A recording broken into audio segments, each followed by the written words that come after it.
আপনারা জানেন ইতিমধ্যে ইউজিসি ঢাকা কেন্দ্রীয় বিশ্ববিদ্যালয় ঢাকেবি নামে আমাদের 7 কলেজের নতুন বিশ্ববিদ্যালয়ের নাম প্রস্তাব করেছে। আমরা জেনেছি নাম ছাড়াও নতুন বিশ্ববিদ্যালয়ের লোগো ও মডেলও প্রস্তুত রয়েছে। ইউজিসির পক্ষ থেকে জানানো হয়েছে খুব তাড়াতাড়ি নতুন বিশ্ববিদ্যালয়ের লোগো ও মডেল প্রকাশ করা হবে।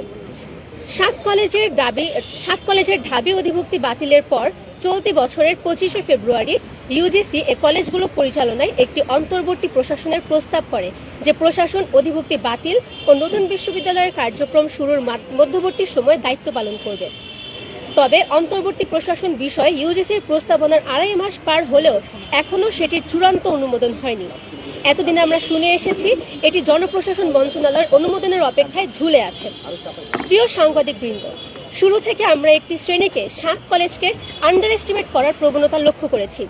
আবার আমাদের সবকিছুতেই যেন ইচ্ছাকৃতভাবে একটা ঢিলেমি দেওয়া হচ্ছে।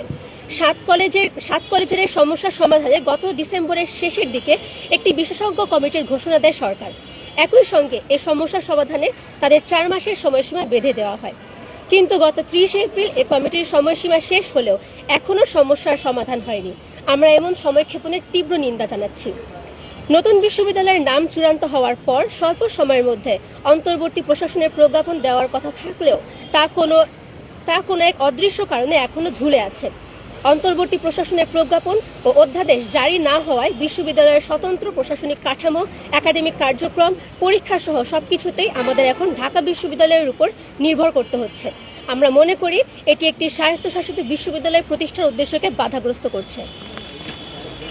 তবে আসার কথা হলো, গত শুক্রবার রাতে সাবেক শিক্ষা উপদেষ্টা ও বর্তমান পরিকল্পনা উপদেষ্টা অধ্যাপক ডক্টর ওয়াহিদ উদ্দিন মাহমুদ আমাদের আশ্বস্ত করে বলেছেন, জনপ্রশাসন মন্ত্রণালয়ে 7 কলেজের জন্য প্রস্তাবিত অন্তর্বর্তী প্রশাসনের কার্যক্রম শেষ হয়েছে।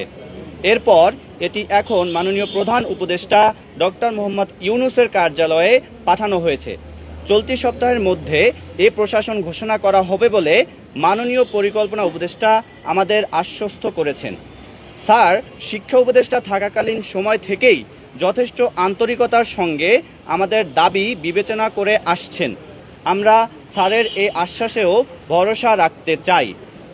মাননীয় পরিকল্পনা উপদেষ্টার আশ্বাসের প্রতি সম্মান রেখে এ সংবাদ সম্মেলন থেকে আমরা 5 দফা দাবি তুলে ধরছি।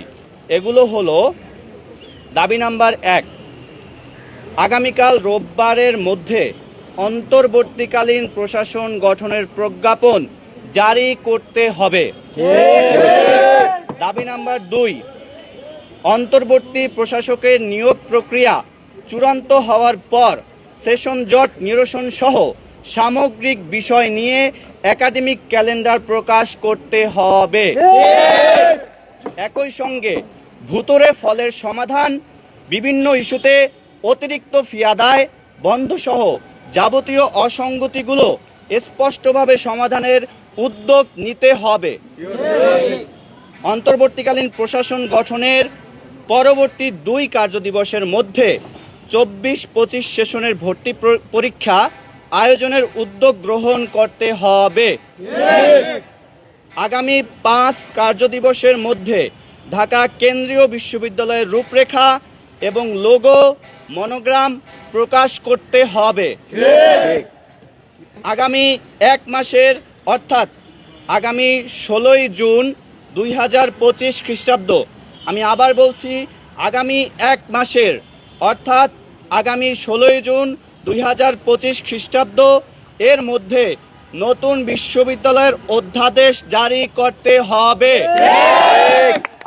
একই সঙ্গে 2025-26 অর্থ বছরের বাজেটে, আমি আবার বলছি, আগামী 2025-26 অর্থ বছরের বাজেটে নবগঠিত বিশ্ববিদ্যালয়ের জন্য অর্থ বরাদ্দ দিতে হবে।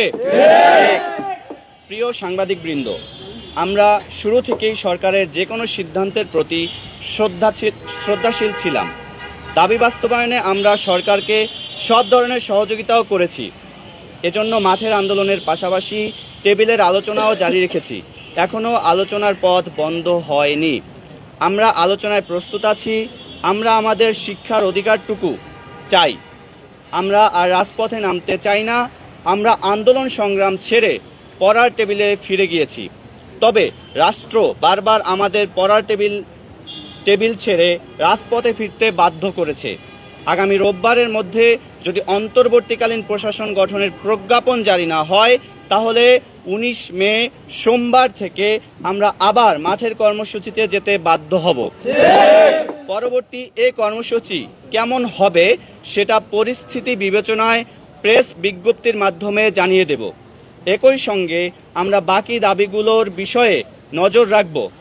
আমরা যদি আবার মাঠে নামতে হয়, অর্থাৎ আমাদের দাবি মানা না হলে আমরা জনদুর্ভোগ এড়াতে এবার সংশ্লিষ্ট মন্ত্রণালয় ঘেরাও করতে বাধ্য হব। সকলকে ধন্যবাদ।